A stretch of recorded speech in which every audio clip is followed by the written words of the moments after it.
And welcome back to the channel, everybody. Today we've got another Star Wars Galaxy of Heroes video for you. Specifically, we're going to be looking at our series entitled Teams That Slap, and we're going to be looking at our 5v5 GAC defensive teams. With that being said, let's get into it.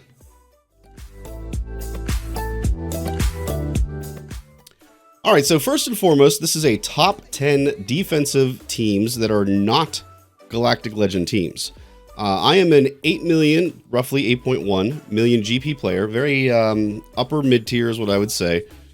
And I kind of am trying to cater more towards the mid-tier / whale players, just with some unusual teams that whale players may not think of. So hopefully this kind of helps you guys out a little bit here today. The top 10 ranking that we've got here is not a actual ranking, it's more of just a list. But we do have a bonus team at the end that is a defensive team that you may not have thought of, and your opponents probably wouldn't have either. So let's get things started here with our first team, and that is a Darth Malgus-led Sith team. So this is very, very typical with a lot of people's usage. They have Darth Revan, Bastila Fallen, Darth Malak, and then Darth Talon. We all know that with all of these Omicrons, this team is insanely fast, insanely tough to get through. Great team on defense. People are beginning to crack the code a little bit with this team, so it may not get as many holds as what you're used to, or may not cost as big of a team on offense as you might hope, but it's still an excellent team on defense that can get a lot of holds for you and be very, very difficult to beat. Now, our next team, a little bit different. Malgus I'm very solidly on as a defensive team.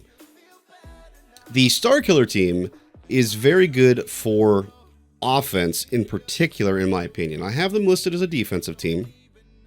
Spoiler alert, they're also in my offense video. But I actually prefer them on offense.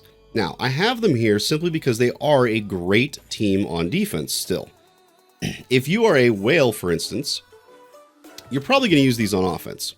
But if you're somebody that has, you know, 1 or 2 GLs like myself, and you're fighting somebody that's got 6, chances are you need those GLs for offense. And so maybe Starkiller is really the next best option you've got as a solid defensive team. It might not be a bad move to put this team on defense. I personally don't do that, but it's certainly a solid team to put on defense. It's going to cost your opponents a pretty strong team. Now, I want to point out, I don't normally talk about Datacrons in my Teams That Slap videos, but I have to put a little clarification on this one. Currently, Wampa is an absolute nightmare on offense because of the Datacron that is out for him. Because of that, I even strongly would more recommend that you use this team on offense over defense. In a normal GAC where we don't have a Wampa Supercron, as I'm going to call it, then you're really only running a minimal risk between him and a Grievous team as a minimal counter. Right now, though, that is a really dangerous team to put on defense. But again, I want to have it on the list in case you are at that level where this is going to be the best option for you. Generally speaking, I don't recommend it, but kind of depends on your roster, folks.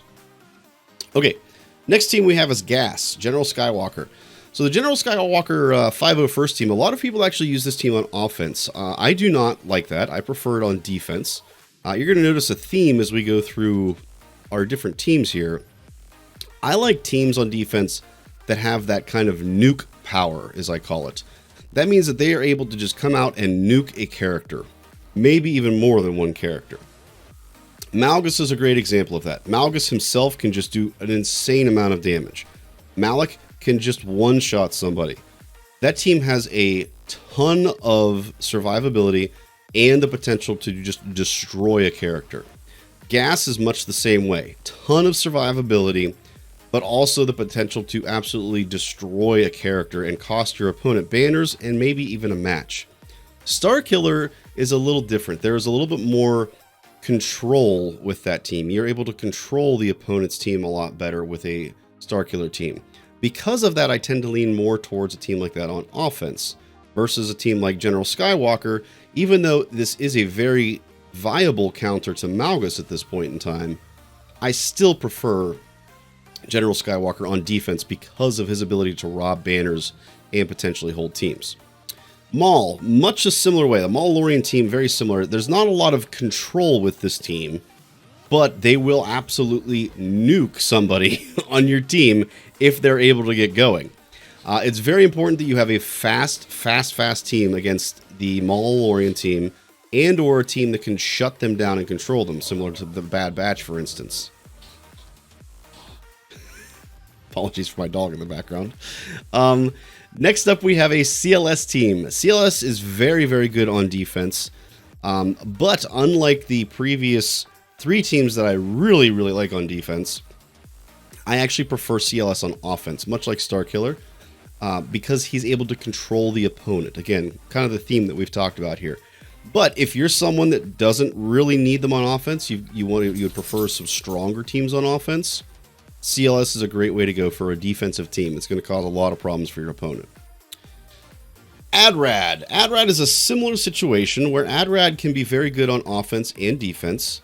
He has the ability to control teams, but he also, like Starkiller, has the ability to absolutely destroy the opponent's team after a certain period of time.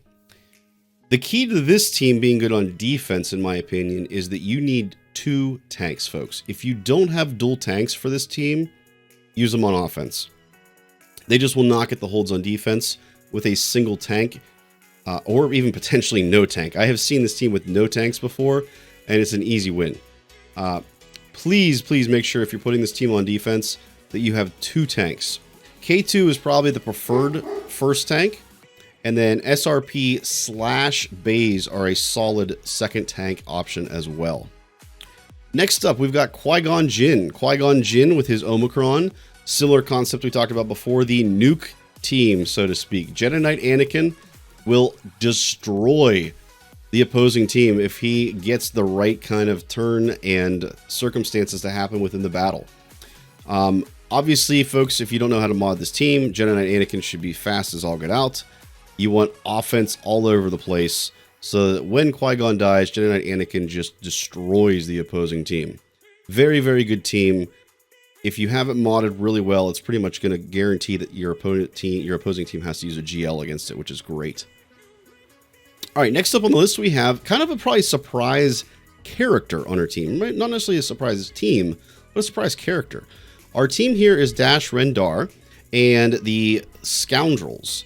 Now, specifically, we're looking at Hondo within this comp. Hondo, we've learned, is a great offensive character in 3v3. Was able to take on Malgus teams in 3v3. But we talked earlier about Datacrons and how they're important in this instance for one character in particular with Wampa. There is also a Datacron that is very important right now for Hondo. And that Datacron makes Hondo very viable on defense right now. Normally, wouldn't recommend him for defense. I would say absolutely put him on offense. Do not put him on defense.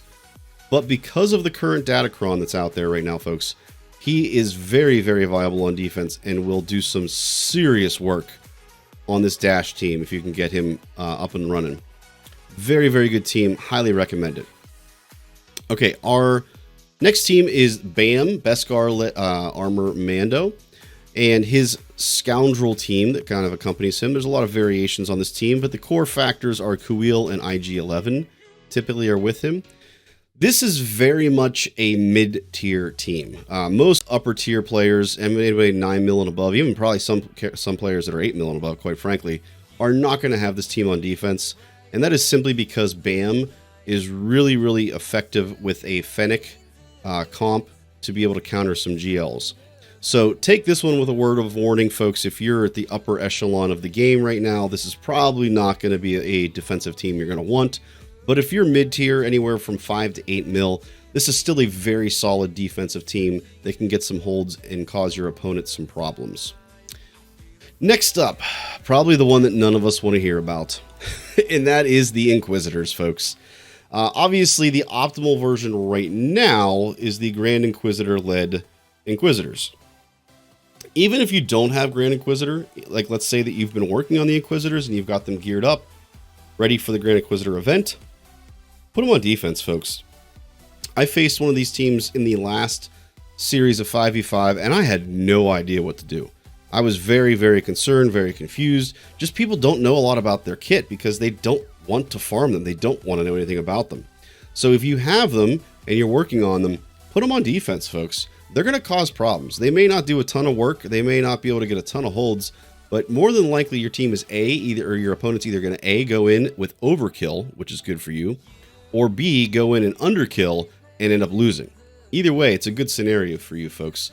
Obviously, the other advantage of this is once Reva comes out, this is going to be a nightmare of a team, folks. An absolute nightmare of a team. Okay, our last bonus team that we have here is a comp that many of you probably would be very surprised by, and that is a Darth Traya with SWGOH Sith team. Almost everybody uses Traya for offense, but with the recent nerf, and you can see that I need to actually reapply the materials here, with the recent nerf of her Omicron, Traya is now no longer really viable against GLs. Because of that, she's really only kind of a B+ level character at this point, and there are a surprisingly small number of teams that are able to beat the Traya plus SWGOH comp. It's shocking, folks. Outside of a GL, it's pretty much just gas, and that's it. And if your opponent is putting their gas on defense like me, you're going to have some problems, folks. It is a very surprising defensive team. It will cost the opponent banners. It is not likely to go boom like some of our other teams are, but it has the potential if it lasts long enough with Nihilus. Really recommend this team. Gonna totally throw off your opponents. Can't recommend it enough. So that is our top 10 plus our bonus team for 5v5 GAC defense. All right, folks, that'll wrap us up here for today. If you liked what you saw, I'd appreciate it if you gave me a like, thumbs up down there. If you'd also like to catch the content that we're putting out in the future, make sure you guys subscribe and turn on notifications. Last but not least, if you would like to join the live discussion or the 24/7 discussion, check us out on Twitch and or Discord. Both of those links can be found down below in the video description. All right, everybody. Catch you next time.